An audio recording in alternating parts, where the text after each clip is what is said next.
രാവിലെ തുടങ്ങിയ ഗ്രാമത്തിലെ മഴ കാണാൻ ഇറങ്ങിയതായിരുന്നു ലോണി. ചാടിയും ഓടിയും കളിച്ചും അവൾ ഒരുപാട് ആസ്വദിച്ചു. ഒപ്പം അവളുടെ കൂട്ടുകാരായ ആദിയെയും എലീസയും കൂട്ടി. തൊട്ടടുത്ത രാമേട്ടൻ്റെ ചായക്കടയിലെ ചൂട് ചായയും പരിപ്പുവടയും കഴിക്കാൻ ഇന്ന് ആളേറെയായിരുന്നു. ഒരു വടയുടെ മണം ലൂണയുടെ മൂക്കിലും അടിച്ചു. അവൾ മെല്ലെ ഒരു വട കട്ടെടുത്തോണ്ട് ഓടാൻ തുടങ്ങി. രാമേട്ടനും ആദിയും എലീസയും ഇത് കണ്ട് ചിരിച്ചു.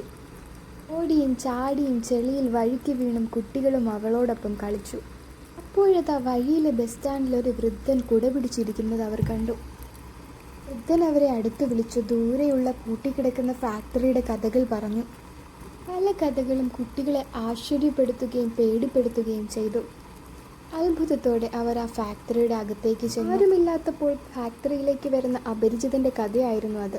അത് കേട്ടപ്പോൾ ലൂണയ്ക്കും ചെറുതായൊന്ന് ഭയം തോന്നി.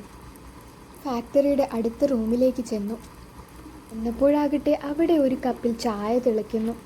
പിന്നീട് അവർ കണ്ടത് ചായക്കടയിലെ രാമേട്ടനെയായിരുന്നു.